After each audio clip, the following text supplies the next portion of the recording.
One time I was tricked into teaching a student in their house. A family invited me to dinner. A Chinese student's family invited me to dinner. And at the end of the day, it wasn't a dinner. They had aligned 30 students in their house for me to teach them English for free. You can't make this shit up. It happened. So it started in 2018, years after, shooting to social media fame in China and dad coming and going out of China and stuff. I was at home and I had received a WeChat text message saying that, David, I like to, it's a voice message. David, I like to you inviting you to my family tonight. Do you have a time? I was like, oh, that's a bit last minute, man. I asked like my wife and family if anyone wants to go. I said, guys, there's a student we invited me, and my wife's like, you should go, definitely go. I said, okay. I said, do you guys want to come? No. She's like, don't. You go. I'm like, okay, fine. So I went there. In China, you should socialize more. It's a good way to do business. So I always developed that skill of going out with people, but people never invite you to their home. It's a big thing. Chinese people always invite you to restaurants, but rarely to their home because it's not a part of the culture. Anyway, so the lady and her husband invited me and the parent, and basically said, come over, have a dinner together. It's a very yummy, come on. I said, okay, sure. And then, that I had to call my mom because I was on the phone. I was trying to get some stuff sent over to China. Some old photos that I had of me and as a child. I wanted to keep them in China because at that time I wasn't actually sure if I was going to stay in China or leave, but I wanted them with me because mom and dad were divorced and I didn't know where they were. So I called mom. I said, Mom, where is the photo box, the box with all the pictures? You should call your father. I don't care this thing. Your father, take it. I said, okay.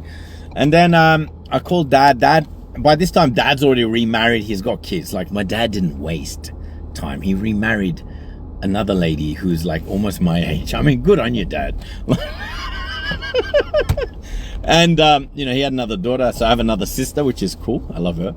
And, so I called dad. And by this time, he was in Sydney.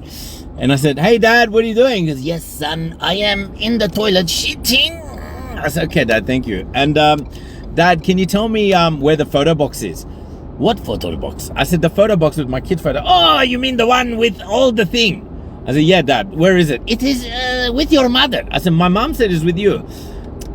Your mother always like this. Throw to me, I throw to her. Let me check garage later. I tell you later. Anyway, and my dad's like, son, did you go back to the massage shop? I said, no. If you go, call me, video call me. I want to take off my shirt and show her my new shoulder. I said, what do you mean? I go gym. And I said, dad, bye. And then he messaged me, quickly, make sure you call. I said, okay. And then I ended up going to the student's home. The student's name was Jack. I'll never forget it. And basically ended up going to the house. And dinner was yummy. Oh my God, they made dumplings. Guys, if you never had North Chinese dumplings, try it. It's the bomb. Anyway, so I ended up eating dumplings, and the boy is like 19-year-old guy. David, give me your bowl. I said, my what? Your bowl. I want to put my meat inside your bowl. I said, you want to put your meat inside my bowl? Your bowl. My bowl. Oh, you mean bowl? Yes, give it to me. I put my meat inside your bowl.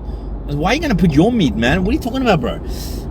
Freaking meat, cuz. What meat? And then anyway, finally he put some more meat in there, and then dinner was finished. And then suddenly the door knocked and a bunch of people walked in, like students with their bags and notes.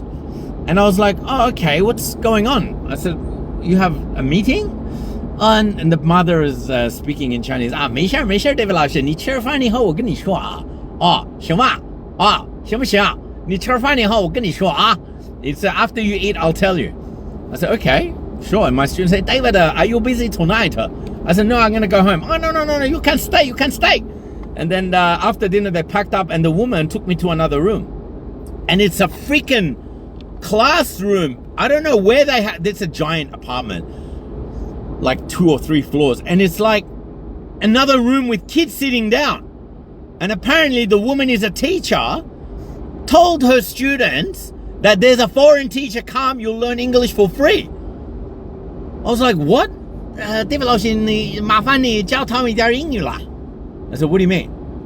I said, 什么意思？我不想教英语啊，我现在就来跟你们一起吃饭。哎呀，没事没事，就半个小时时间吧。啊，你给他们一点时间 ，give them some time, 30 minutes. I didn't refuse. I can't refuse kids. They're already there. They're happy. They're excited. I was like, why not? Ended up teaching them, and then after that, they gave me some tea and they told me to piss off. I mean, I never had this experience in my life, but I won't lie. A lot of those students in that room came to my school, so it wasn't a waste of time. As an entrepreneur, I put myself out there.